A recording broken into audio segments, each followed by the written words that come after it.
Welcome to another episode of Chris McDaniel's America here on the Midnight Ride Network, your home of the anti-establishment movement of this country. With me, as always, Jack Fairchild. Jack, how are you? Much better than last week. Yeah, well, true enough. Last week, Thanksgiving, we did not do a show last week because we were busy doing other things like most Americans, and that was a good thing. We were able to sit back and celebrate the day and enjoy so much food. I've read the average American will gain about 6 pounds during the holiday season. I gained 7 over 2 days, I think, during Thanksgiving, so I'm well on my way to crushing the 6-pound average. I think I'm going to 14 or 15 this year. It shouldn't be a problem, though. I'll make you feel better. I read a report that said 9 pounds, so that means you're under the average. Well, no, I don't know what fat magazine you're reading, Jack, but I can promise you Americans are getting an average of 9 pounds. So, I mean, maybe you're on that Jenny Craig website again. I don't know. I'm just trying to help you out. Well, that's not help, giving me bad information. There's enough bad information floating out there right now. This show could go 1,000 different directions today, as you can imagine. Not a lot of time for prep.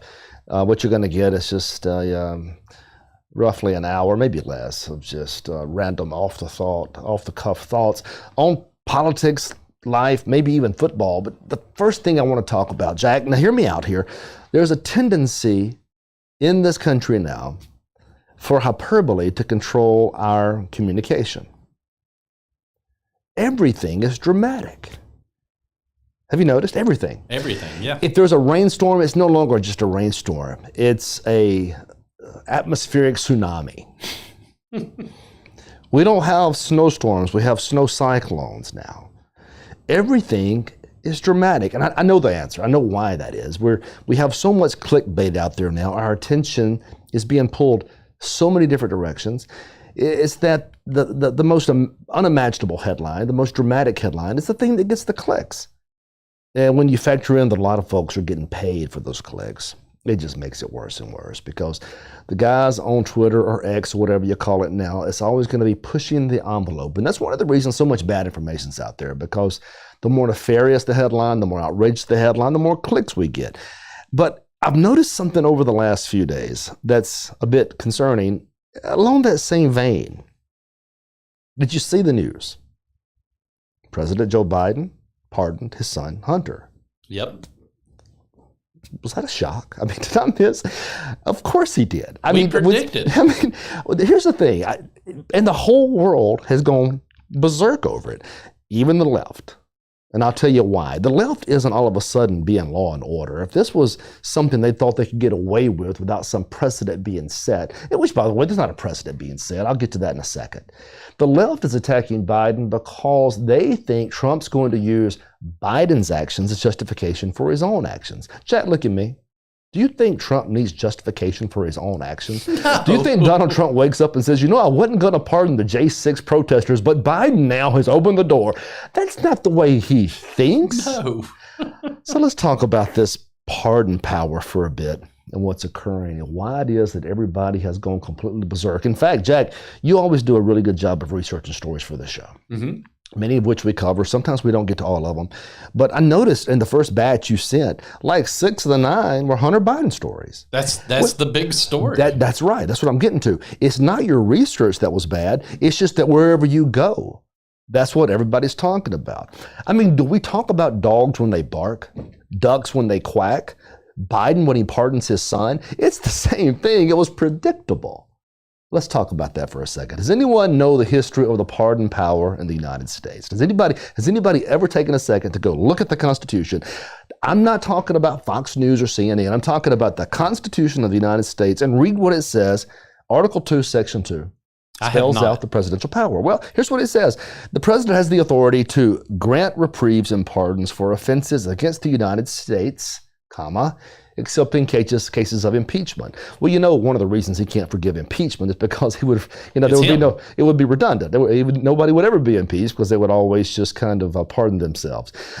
We'll get to that story later. It's not really clear that presidents can pardon themselves, and legal experts are split on that.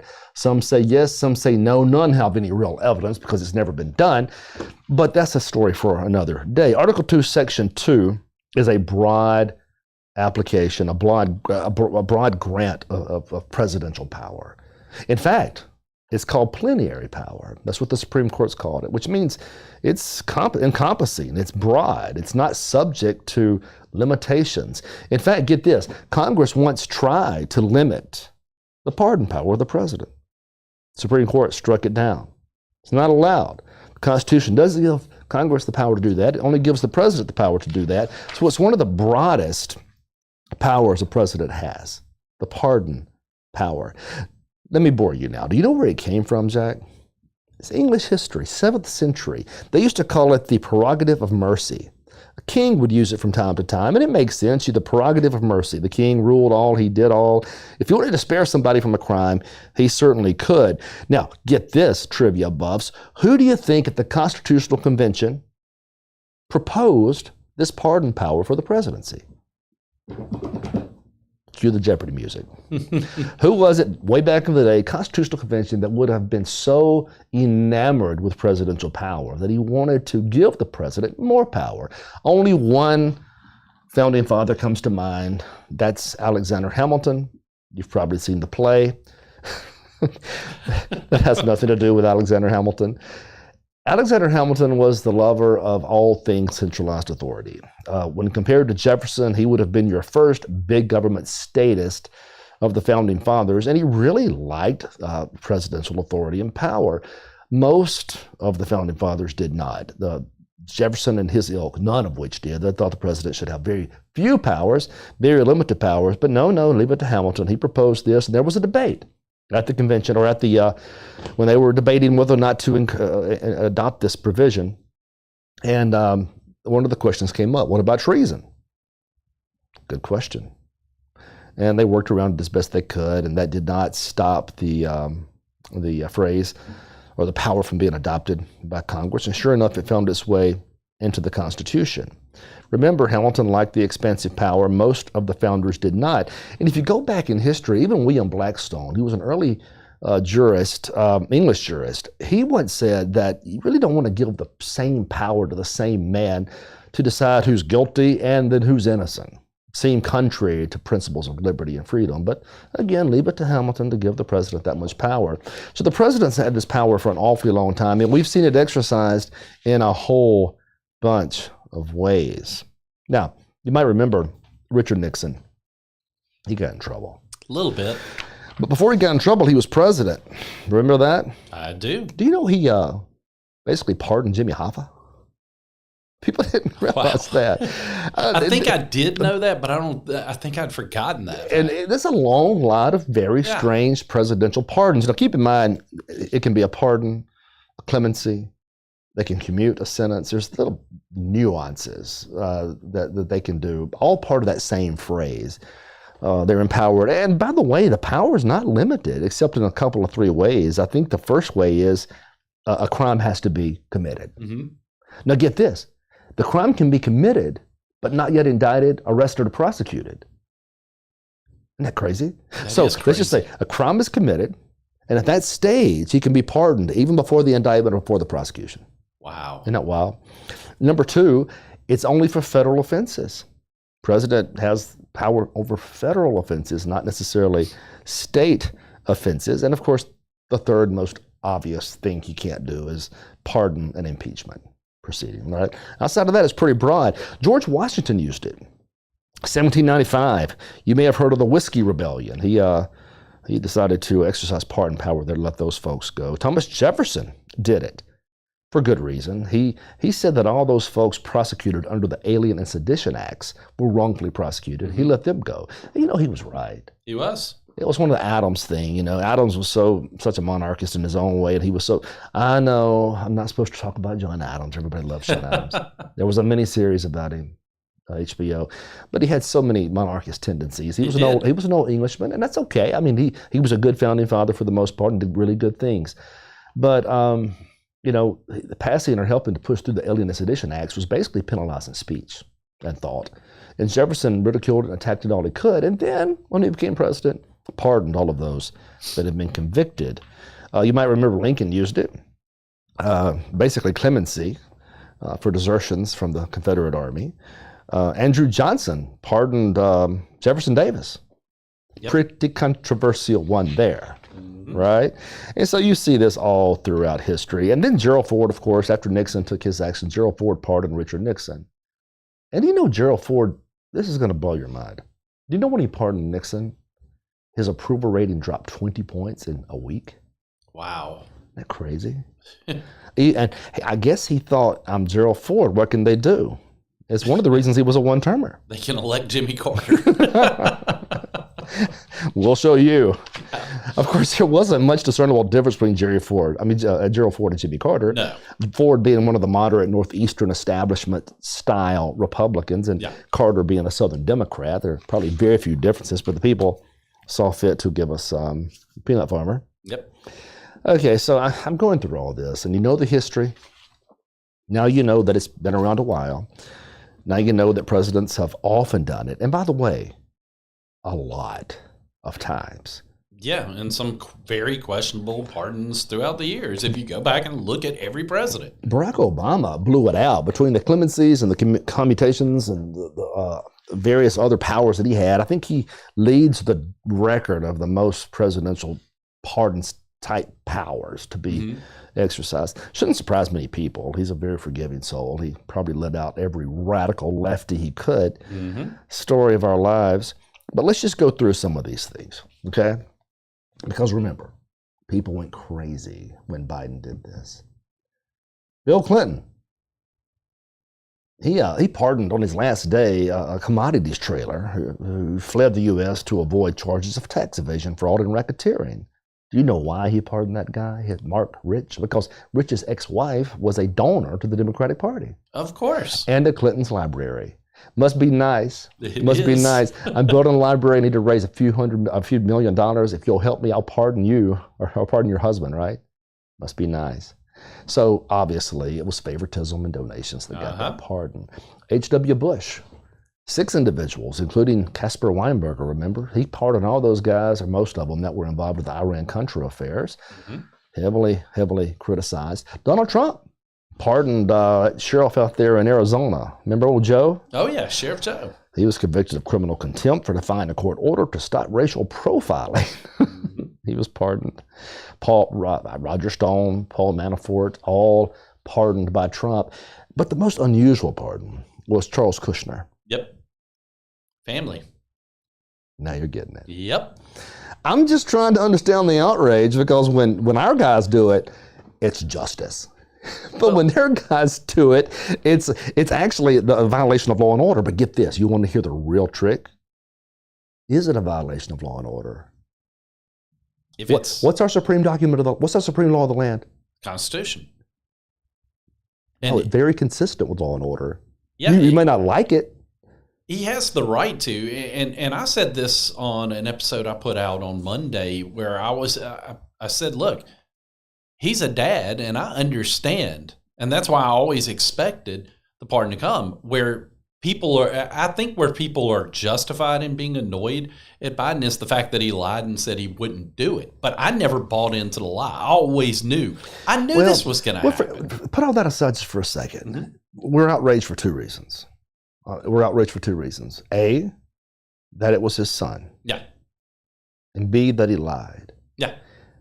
They've been lying to us our whole lives. That's fair. I mean, all of a sudden we're mad because a politician lied? I'm shocked. I always go into this just the opposite. I always assume they're lying. That's exactly. I always assume they're lying. So he says, I'm not going to pardon him. He's got to live with the consequences of his actions. Whatever. He's your son.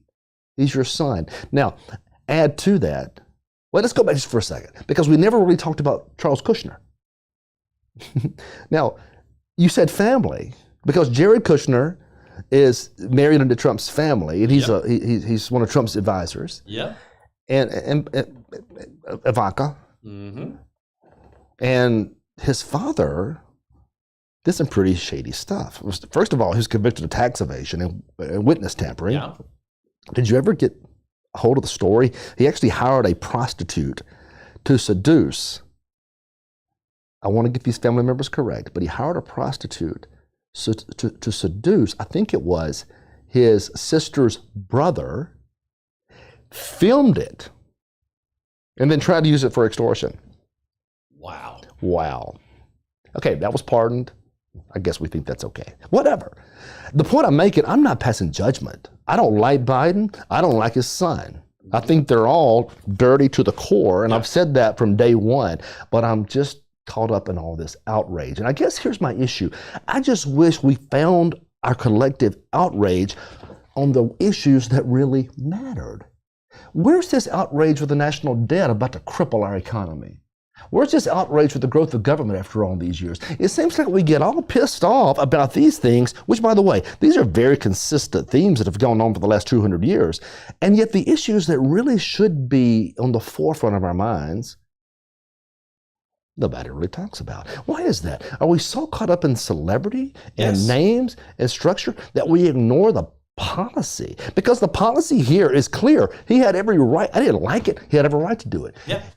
But all the other things that are tanking this country, we just turn a blind eye to. Is it not? Are the headlines not dramatic enough? That's my point. Are they not sexy enough? That was going to be the exact phrase I was going to use when you were asking the question. Is we want sexy headlines. We want something that draws us in. And right now, again, how many times have you heard it said, true or not? And I'm not saying it's true or not, but you've heard Biden's family described as the Biden crime family. You've heard that over dramatic statement about his family. And that's part of the reason that draws in the headline, that draws in what makes it a sexy story. And look, there is a lot of truth to that. There is. Because, okay, this is the other thing that gets my attention. And again, I don't like it either. It's corrupt. Yeah. The entire bloody system is corrupt. And Hunter Biden and Joe Biden are sitting right there atop Mount Corruption. Mm-hmm. Do you think they're the only politicians that have used the power of their office to influence something? No. Come on, it happens every minute of every day. Do you really think that only Hunter Biden has said, you better talk to my daddy or else you're not going to get this contract? The whole premise of government in our state is built on favoritism. Absolutely. It's built on favoritism. So why the selective outrage? Every politician you know is probably selling their soul for a favor. Everyone you know has probably got their kid a job because of a favor or out of a ticket because of a favor. It happens everywhere. But this time, this is national news and an outrage. And I get it. I don't like it either. I'm trying to find consistency in the madness, and I'm trying to question why the dramatic always seems to win over the important. And I'm not suggesting this is unimportant. I'm just saying on the overall schemes of issues that could collapse our country, this ain't one of them. I tend to agree with you because this ain't one of them. The national deficit is a true problem. We are heading towards a cliff. Nobody wants to talk about that. Is it too scary to talk about because it's too real? Or is it just the fact that, again, to your point, which you were making a second ago, there's no celebrity involved. We're not talking about the latest Kardashian gossip when it comes to talking about driving over a financial cliff. All right, you're right. Here's the thing that's strange about these stories as well. Keep in mind, the argument seems to be, from the Democratic standpoint, is that this was a really terrible move because it gives that bad man a chance to do what he wants to do. He already has the power to do whatever he wants to do. That's a silly argument. The Democrats they're playing games again with the American psyche. They know this changes nothing about Trump's approach. They know it changes nothing about his authority. They're just trying to prepare themselves for fundraising when Trump does pardon J6 and others that have been victimized, right? That's all they're doing. But it's not even real. It's not even real. And here's another reason I think it's not real. Biden. I saw a story today, and what it said, that this is going to tarnish his legacy. You think the man even knows what the word legacy means anymore? No. Do you think the legacy of him even matters anymore? Consider, he is a lame duck. He's not running again. He just stepped down, right? Yeah. Why not pardon somebody? What you gonna do? Yeah, I mean, the party turned its back on the man. They did. So. What you gonna do? Number two, Trump coming into office. He's got 4 years. That's it. He can't run again. Yep. Do you think he gives one? I got to be careful how I say this. Do you think he cares one iota about who he pardons and who he doesn't? No, I don't. Then what's all the hullabaloo about here? The Democrats have gone crazy. We've gone crazy. This was predictable from day one. Look, and I'll be honest with you. I think part of the reason why he originally, and I said this on my show, part of the reason why he promised not to pardon Hunter Biden was I think he knew he was going to step out of the race, and he knew the next person could do it. So it was, and then when that didn't happen, look, he made it. It becomes more difficult, right, to do it if it's objectionable, which all of them are objectionable. Let's not kid ourselves. All of these are objectionable. I agree. Because laws were broken, and this super powerful king is saying, you're free now. I don't like the sound of it because you know who it favors. It favors the rich and the wealthy and the privileged. Yeah. Like the rest of the system. Absolutely. Now, that should piss us off. But it goes both ways. I'm pretty darn sure H.W. Bush wasn't gonna, pardon one of my friends. Well, I think that's the point that needs to be hammered home. It's not that you aren't justified in being outraged that Hunter Biden got pardoned.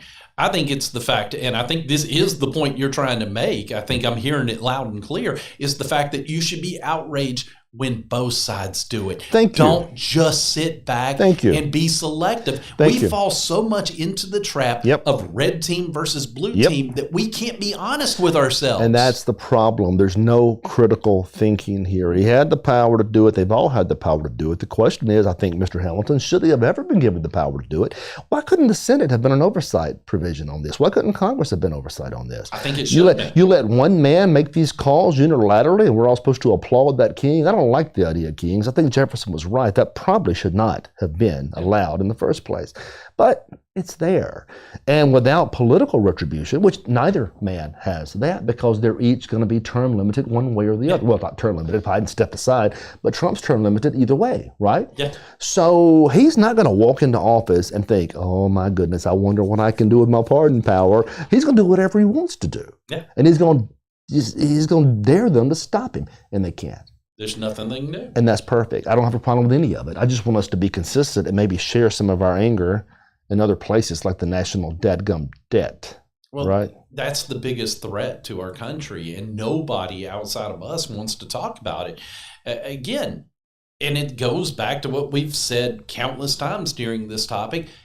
It's because it's not exciting enough, but it should be, because it's very frightening what could happen if we drive off that financial cliff. If America's economy collapses, which people don't think it will. They use that term that we've heard countless times, too big to fail. Nothing's too big to fail. Anything can fail, Chris. Yeah, well, I'll tell you this. I don't know, man. That's also frustrating. I've been watching all this unfold for an awfully long time, and I know people think, well, Chris has become a cynic.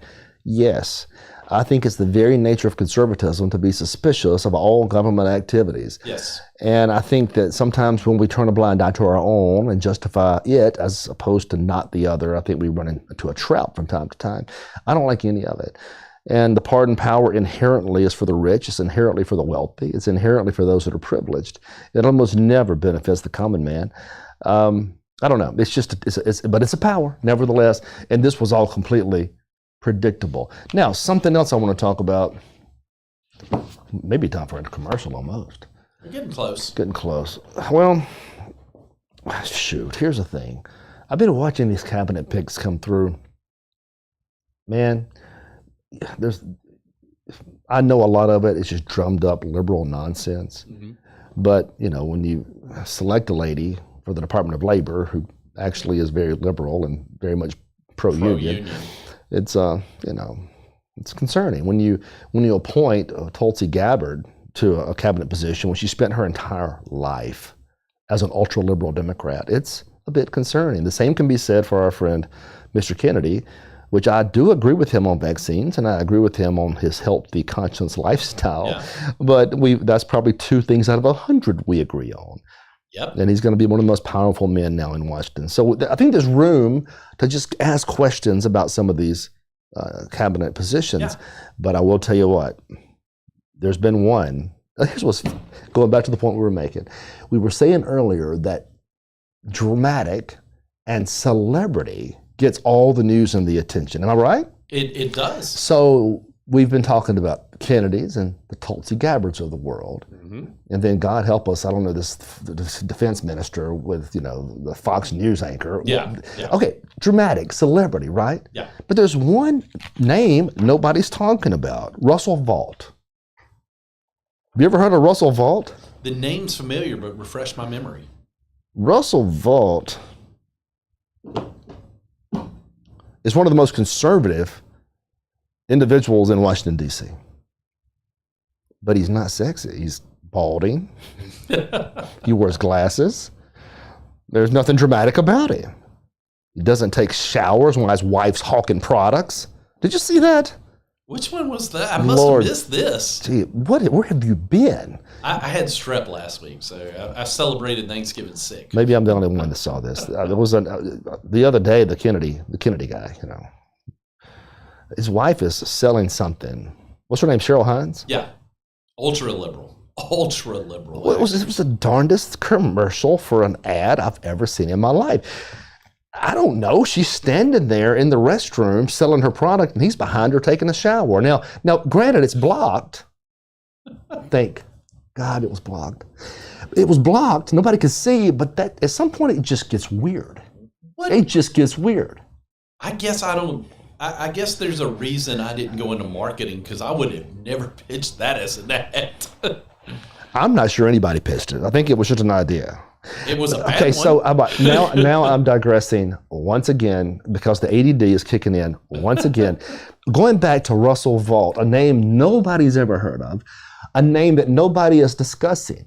We're applauding Tulsi Gabbard, we're applauding Kennedy, we're applauding all these cabinet picks, and fine, whatever. I'm not saying I'm against them, I'm not. I was suggesting last show that maybe there were some more conservative selections we should have put there. It's not that big of a deal. Trump's still president. He still controls the agenda. He'll be fine. Here this guy is nobody's talking about. Why is it? Russell Vought. He's an average guy. He's an average guy. But he's being appointed to a position that can be incredibly powerful. The Office of Management and Budget. That's a pretty big deal. Yeah.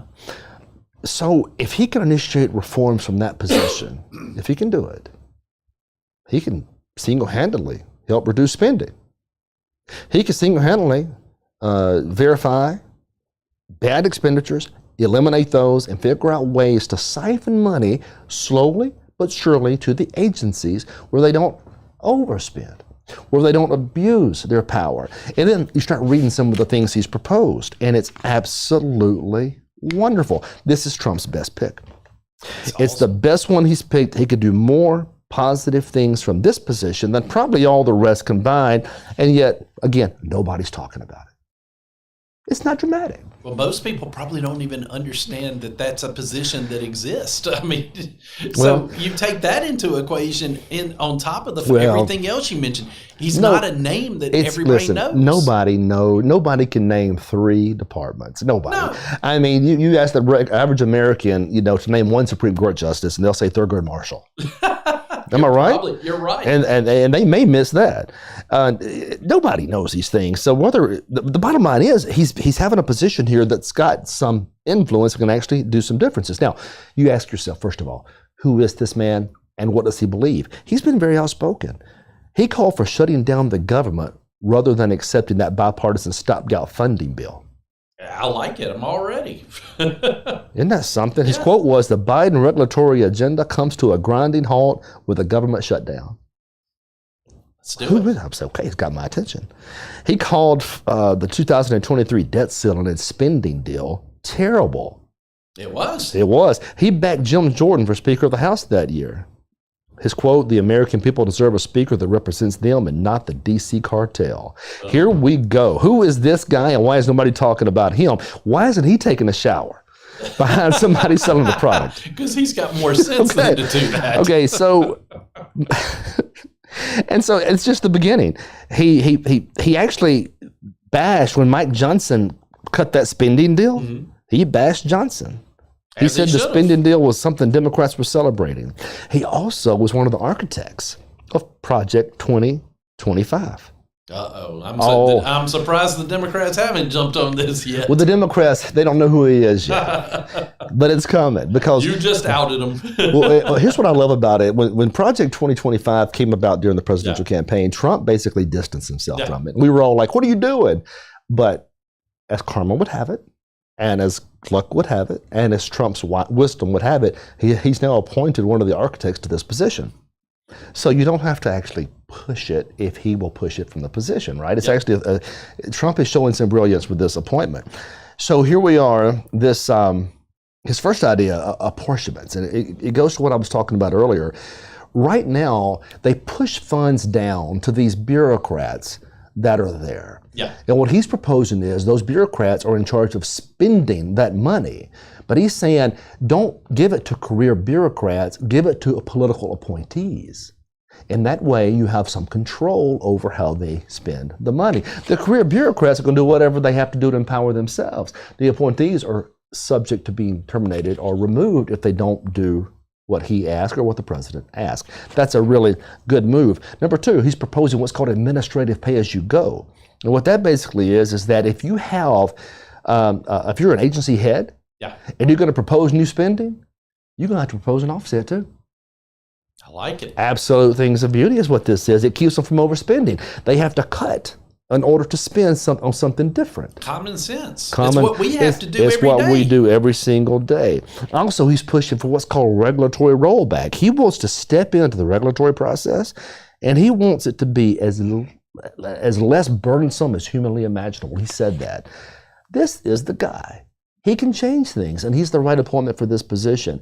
He has voted or asked to implement what's called Trump's Schedule F plan. I don't know if you've seen that. That would eliminate civil service protections for federal employees. Now, I realize I've got some federal employee friends out there who are not going to like this very much, but remember, they're not after you. We're talking about the swamp. Yep. If you eliminate their civil service protections in the swamp, they can be fired, they can be terminated. Mm-hmm. That's draining the swamp. It's what needs to happen. Fiscal brokenness. He talks about how the government's spending too much. He is the one guy that's actually been saying conservative things for an awfully long time and has a record to back it up. And he's already been confirmed by the U.S. Senate twice with 2 different positions. It's going to be real tough now for them not to confirm him, right? Yeah. Yeah. Now, they'll try to find a way. Oh, I can already see the weak Republicans trying to figure out how not to confirm this guy. Oh, yeah. It's going to happen. Even defense spending. Do you know he said that we spend too much? He questioned the military-industrial complex, and he's tired of the foreign wars, and he wants to be sure the Pentagon lives within its means. Is that a bad thing? Not at all. Not at all. Listen to these cuts he's proposed. Every agency will see, every domestic agency, double-digit appropriation cuts. 54% reduction at the National Science Foundation, 45% reduction to the State Department of Foreign Assistance, 43% to the Department of Housing and Urban Development, 40% to the Labor Department, and more and more and more. Where's this been? I don't know, but I'm already a fan. Look, here's a great quote. I want you to think about this.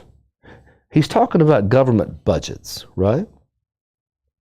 And what we've been missing is common sense. Wouldn't you agree? 100%.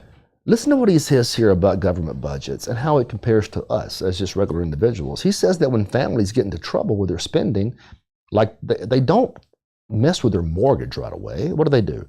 They aim to restrain discretionary spending. Yep.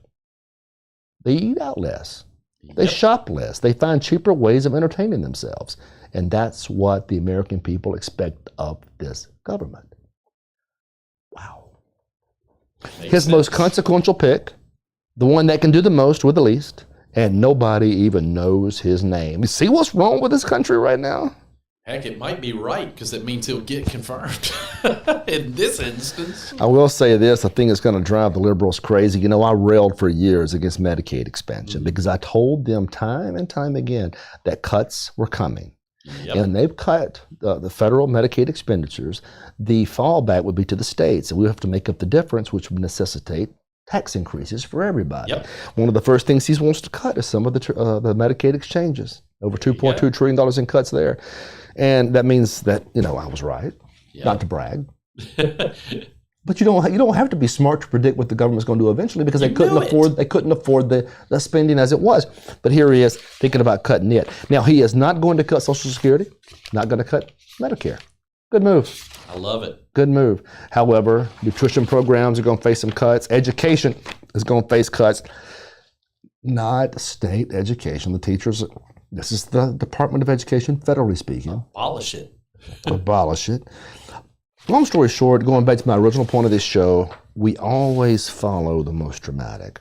We always follow the most sparkly, the most shiny. It may not always be the most important. And here this poor guy can really effectuate change. I think he's Trump's best pick so far, and nobody even knows his name. Point proved. I think it's time for a commercial. Perfect.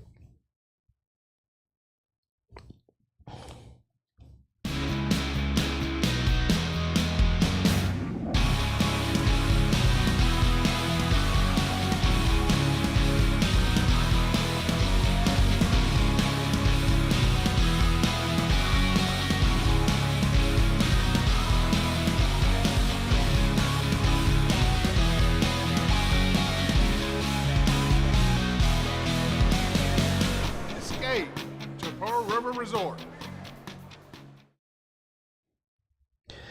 Welcome back. As you can see, I'm getting a bit carried away tonight, having a good time. This is what happens when you have zero prep time for a show.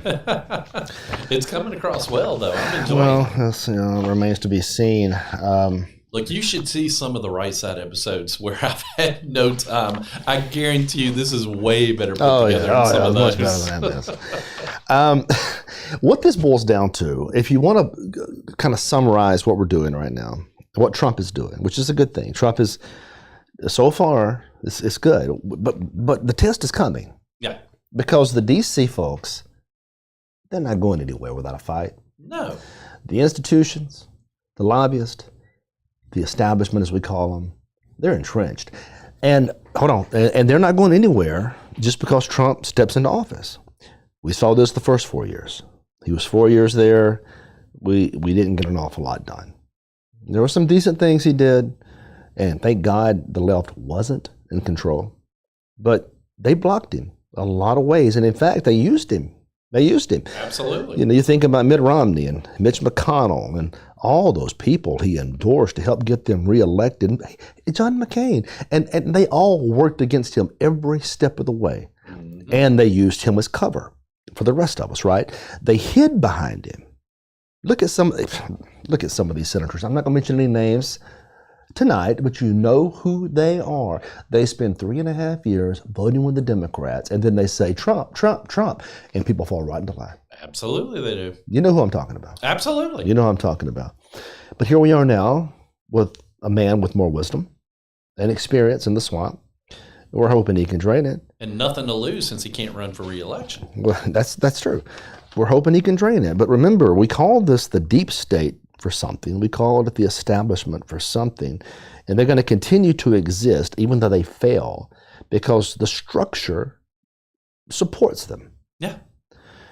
So the war isn't necessarily simply about draining the swamp. We have to identify the swamp and have it removed. What it boils down to is the war or individuals versus the institutions. And I don't mean the good institutions. There are some good institutions out there. And conservatives would argue that those institutions need to be carried from generation to generation to provide us some degree of comfort and familiarity and what it means to be American. Yeah. Certain institutions matter. They matter to people. They matter to cultures. But man, Washington's sick. Always has been. It's so much worse. Wherever there's power, there's always going to consolidate all the negative attributes of humanity, right? Yeah. You bring power into a place, it's like a magnet to the corruptible. It's a magnet to those egoists out there that want to acquire celebrity or fame or power at whatever cost. And they do whatever they have to do to acquire that fame and power. So whenever you consolidate it, you bring in all the nastiness of the human condition. You don't just consolidate power, you consolidate greed and avarice and ambition and pride and ego. And you throw it in that swamp and you shake it up and they all get after it. You know, these are the worst humans in the world, these politicians. And it's the same way with any centralized area of power. They all go to the same parties and they all shake their hands and they all take pictures and they all pretend to like each other. They all secretly hate each other. Yeah. They all talk bad about each other behind their backs. And the first, second one slips up, he gets those knives. He gets those knives in the liver, doesn't he, from his so-called buddies. They're all the same. Yeah. And they're the same because power brings the rottenness to one location, right? Mm-hmm. Most men, most women go about their lives not seeking to rule other men or women. Have you considered that? Most go about their lives satisfied, raising their families, working their jobs, being productive citizens. They never seek to control. Oh man, these sick people rush to these centers of power just to control, just for the perks, just for the ego, just to feel special. And when you do that, it creates a mechanism that supports that behavior. And that's what he's after. That's what we're all after. But it's not like they're simply going away. The lobbyists and the interest groups and the labor unions up there. Do you know how much money they spend on politicians? Now, again, we talk about this all the time and nobody listens. We won the presidency. Yay. What about the House? What about the Senate? We're in control. Who's we? Yeah, we already saw a loss when it came to the majority leader because we got the worst possible pick. In the Senate. Yeah, in the Senate. So who's we? I mean, when you say the red team's in control, if the red team is just as corrupt as the blue, and don't say we're not. They are. I've been in the rooms. It's just a different style of corruption. It's a different group they're propping up as opposed to the blue, but it's all corrupt. So we find ourselves in a situation where we pray for the president to take enough action to appoint people like him. Yeah. To actually step up, pull the plug on this sucker and drain it. My concern is this, and I've said this in another show, and here I am again, still being frustrated. I'm hearing now the long play for the establishment, including the Romneys of the world who's gone, who's about to be gone, or the McConnells of the world who's stepping down. But still has his hand on the power button. It's still incredibly powerful. Their plan is just to wait him out. Yeah. Their plan is to wait him out. I've heard that. It's to obstruct,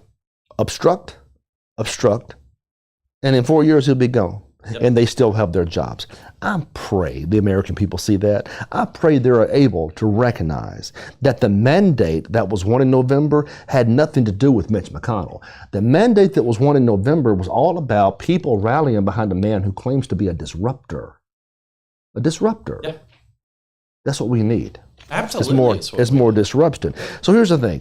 Now you've got arguments being made in the intellectual sphere of the Republican Party, and they're suggesting that our institutions should be preserved and reformed from within. Haven't we tried that? A few times. Every time we've tried it, it's been failure. The founders gave us a philosophy of government, and it seems that we've forgotten about it. It's based on the philosophy that citizens are the ones who hold the power. When did we give it up so easily?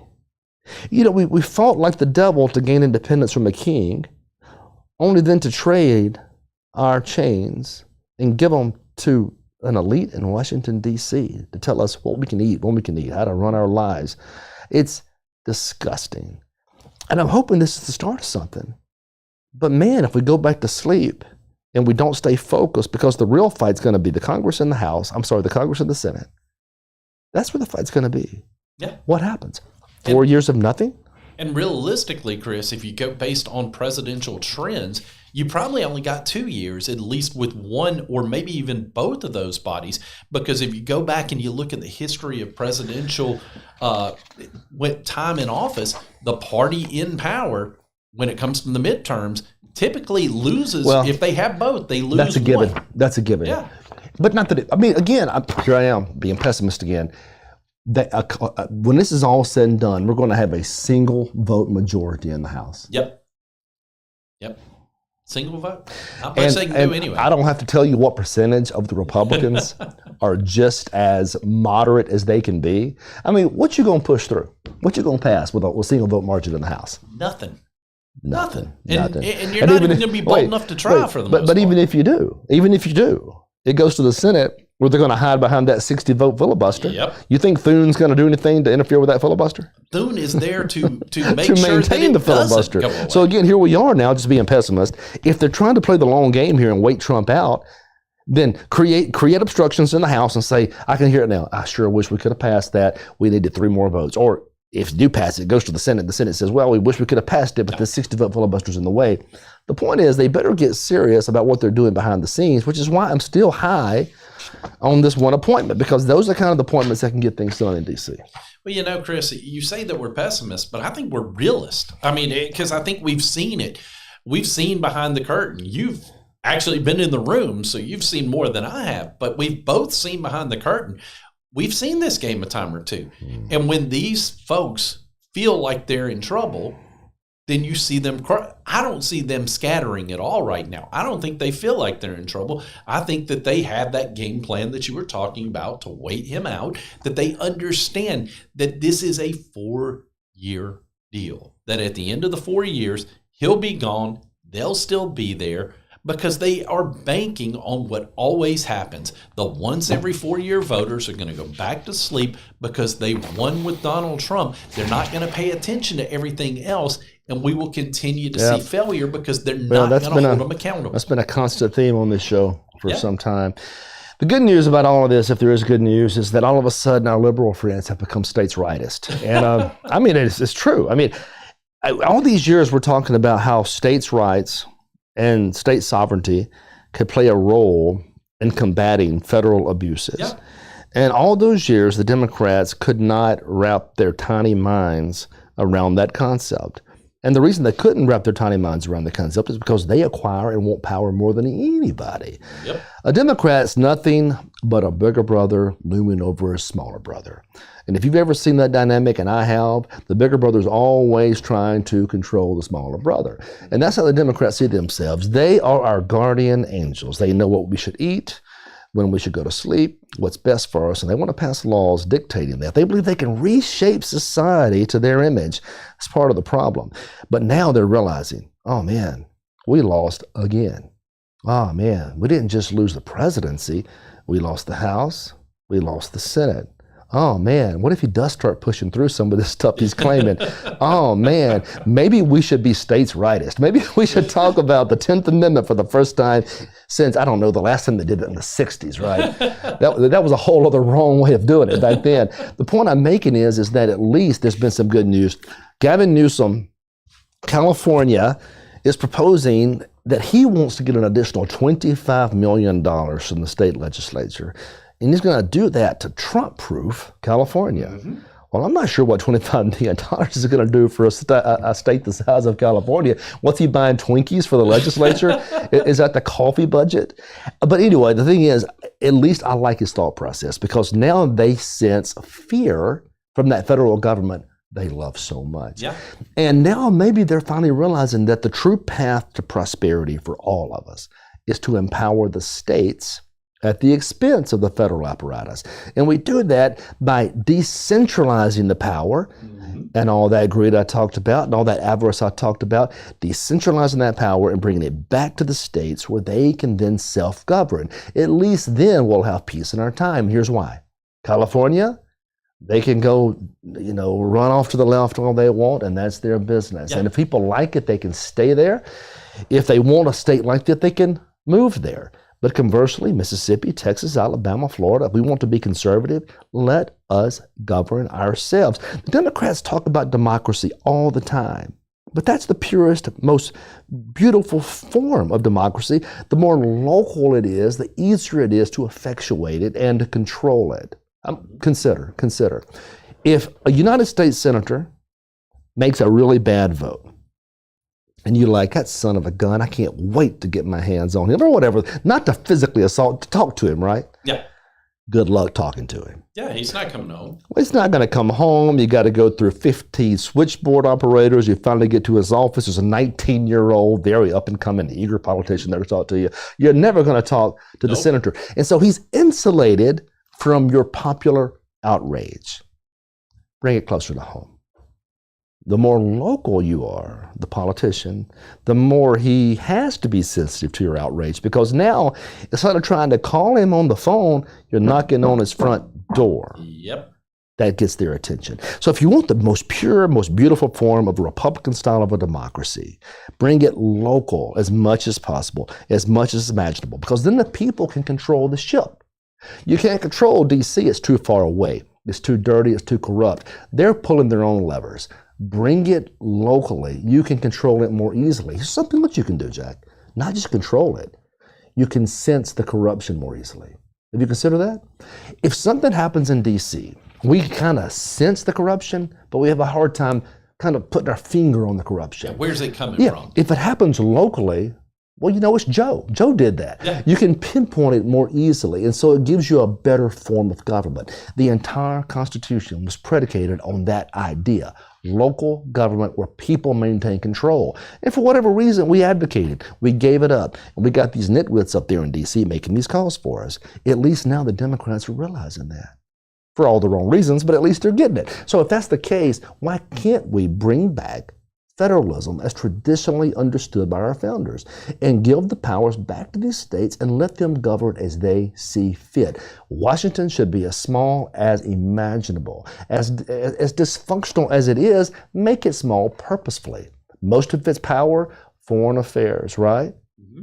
Let the states handle their domestic affairs. Absolutely. And I think you'll see peace. Let me bring it full circle from where you were talking before, because I saw the same story about Gavin Newsom, but I also saw some people on our side being offended that he wants to Trump-proof his state. And you're right.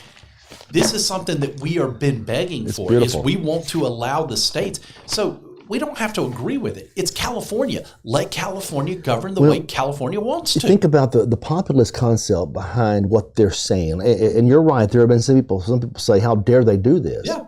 We should encourage it. I agree. And we should expect that president to give us the ability to establish our own strengths in our own respective states. And that way, the next time a Barack Obama becomes president, or Lord forbid, somebody even more liberal, we can insulate ourselves from his overreach. I thought that was the whole point of the Constitution. It was, Chris. And I'll say another thing that when I saw the story, that one of my first initial instincts was a little bit of jealousy, because I remember when Barack Obama was in office, I remember Mississippi Republicans fighting against those of you in the legislature who were trying to Obama-proof Mississippi. And yet here we have a governor in California, because he disagrees with the president, his right.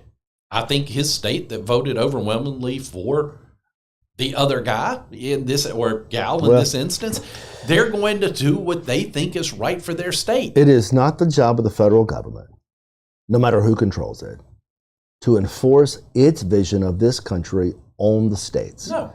The states are very different for good reasons. And just consider, I always go back to the founding, and you say, well, that's boring, it's history. Well, the Constitution was written with that in mind, and how they understood the document, how they configured the document at the time still controls today. So we need to understand history to understand the document.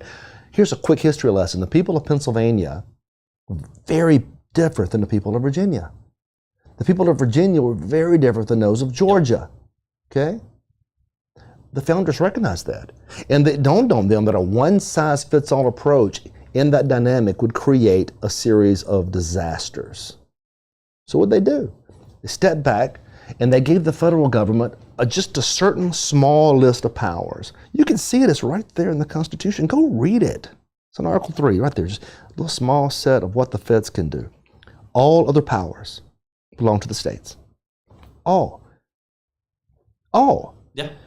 They did that purposefully because they knew the people in Pennsylvania would want to govern differently than the folks in Georgia, or whatever the case may be. Pick your state. You don't think the people of Texas are very different than folks in Massachusetts? If you don't believe that, you haven't traveled much. No, you have not. Okay? That's good. There's nothing wrong with that diversity of thought. There's nothing wrong with people having different viewpoints from different walks of life. Allow it to flourish, even if we disagree with it, as long as they give us the same courtesy. Yep. Right? And that way, guess what? Liberty prevails. Our livelihoods prevail. We're not fighting each other over Washington anymore. We're self-governing, which is the whole point of this experiment in the first place. I don't know why it's so complicated, unless it's simply about the acquisition of power. And if that's what it is, you have turned the American Revolution completely upside down, because they weren't there to acquire power. The end result of that revolution was not power acquisition, it was liberty. And it was the end result of the entire era. And not only here, but in Europe. The end result of every major political movement was liberty. That's still where I am. And that's still where I want to be. And the reason that is, I don't believe I'm capable of governing you. And I darn well know you're not capable of governing me. I want to be free. But you can't have that when we're all fighting over a federal apparatus that seeks to rule. I don't want to be ruled by the feds or by the English or anyone else. I want to be free. The best way to do that, return the powers to the states. At least Gavin Newsom and all his hatred of Trump has come to that conclusion. Now, will he stay there? No. Probably not. Probably not. If he acquires one day, Lord help us, the presidency, he'll want to be the imperial ruler of the world at that stage. That's what they do. That's what they do. Hey, by the way, to show you how crazy egos are, do you know every city councilman, in the morning when he shaves, you know what he's looking at? A future president. Oh, wow. Did you know that? No, but it makes sense because they all see themselves in that light of, I'm just a city councilman today, but tomorrow. And that's exactly why they can't hold power. Yeah. They're not there to rule us. They're there to listen to us and to do our bidding. And that's the distinction. And that's why I despise the perks. I despise the favoritism. I despise the freebies. I despise the lobbyist class that has helped destroy this country. And I'm trying to tell you, with all that being said, those knuckleheads are still there, still maintaining power and control. And unless we stay involved in this fight over the next 4 years, none of this will have mattered. That's 100% accurate. Is that cynicism or reality? Reality. It's 100% reality, Chris, because you've got the crystal ball. You've seen it. Too many times have we felt like, oh, this is the moment. This is the moment in time where we're finally going to move. We're finally going to do what we're supposed to, and folks are going to stay engaged, only for them to go back to sleep. I want them to prove us wrong, Chris. I'm begging, I'm praying that you prove us wrong. Listeners, if listen to me for a second, I'm begging you to prove me wrong. Pay attention for the next 4 years. Make sure that you're holding the bad politicians accountable. Don't just go to sleep because you got Donald Trump elected. Make sure that you're paying attention, and if they're not doing what you want, vote them out. Ignore endorsements, no matter who it comes from. If you can see with your own eyes that they have a terrible voting record, get rid of them. End of discussion. But Chris, you and I both know that's probably not going to happen because we've seen it before, and it breaks my heart because I don't want to think this way. It's all good. It's all good. God has a plan, but I sometimes have to remind people that he works through humans. Yep. And if we become passive or incapable, then the bad will always prevail. We'll see what happens. I mean, I have faith in some of these appointments. I have faith that the country has at least dodged a major bullet in dodging Ms. Harris and her presidency or her aspirations to be president. And I'm very grateful that Joe Biden is about to head off into the sunset. So we have a lot of things to be grateful for. But I don't want us to let our guard down. The price of liberty is eternal vigilance, I think is what they say. And that still applies today, even though things seem like they're going the right direction. Well, with that said, I have nothing else to discuss. I have, it's the first time in my life I've ever agreed with Gavin Newsom on anything. So I'm not sure there's anything left to discuss there. And even that, I know he's only doing it because he has the same massive ego and quest for power as the rest of them. So it's not that I trust him. I'm just hoping the other states learn that states' rights and federalism and constitutionalism can fit perfectly into a country as diverse as ours and perfect us, or at least move us toward a more perfect union, as they would say. There's still time for that. Without violence, there's still time for that. We can still come together and love each other. Just let us live our lives as we see fit. And hey, I've told you before, I'll cut a deal with you all day. You leftists out there that are listening, here's the deal. I'll leave you alone if you'll leave me alone. Yeah, it's a fair deal. It's a fair deal. But now, it includes my pocketbook. It includes my children. It includes my God. It includes my vaccines. It includes what I eat. You leave me alone, I'll leave you alone. Can they structure that deal with us? No. Nah. They want all of those things because ultimately they want control. Yep. All right. That's why it's not going to work. Anyway, good show, Jack. I appreciate you being here as always. Hey, it was good. I hope to God you don't gain 9 pounds. You know, hey, if I did, it would be pretty bad. I'd say. Anyway, let's just pray we're under it. For the first time, we'll just hope that you are below average when it comes to the stats that we shared earlier, right? I hope that I am below average. I feel like I had an advantage of being sick during Thanksgiving that maybe I didn't overindulge like most would have, but who knows? I also was very inactive because I was sick. So Yeah, I made a mistake. I found a bag of peanut brittle. I ate darn near the whole thing. Anyway, this has been Chris McDaniel's America on the Midnight Ride, your home of the anti-establishment network and movement in this country. We thank you for being here. We'll see you next time.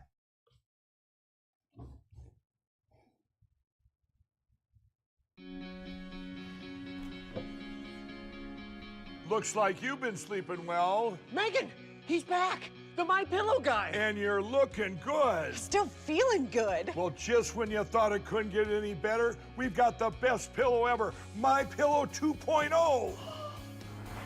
Wow, it's so soft and smooth. It's cool to the touch. How did you do that? Well, we took My Pillow's patented fill and combined it with this new technology that we didn't have back then when I invented My Pillow to bring you the best pillow in history, My Pillow 2.0. Just like all of you, I never imagined that My Pillow could get any better. That's why I haven't changed it in nearly 20 years. Then I heard about a revolutionary new technology, and I knew I had to bring it to you all. My Pillow 2.0 is truly the next generation of My Pillow. The My Pillow 2.0 is cooler and softer than the last My Pillow. It is so comfortable to sleep on at night. I look forward to going to bed, and I wake up well rested in the morning. Sleep is all about temperature and height. My Pillow 2.0's patented adjustable fill is going to give you the exact individual support you need from your head to your bed. And now here's where it gets even better. We've all experienced those temperature-related sleep interruptions where you get too hot, you toss and turn, you flip your pillow over to the cool side. Well, all that's gone with my brand new My Pillow 2.0 cooling fabric that's made with temperature-regulating thread. The best sleep just got even better. Whether you have a MyPillow or not, you need to get the brand new MyPillow 2.0. Call or go to MyPillow.com now. Use your promo code, and for a limited time when you buy one, you'll get a second one absolutely free. You're sleeping even better. And cooler, too. And you're looking good. Feeling good. I knew you would. Visit mypillow.com.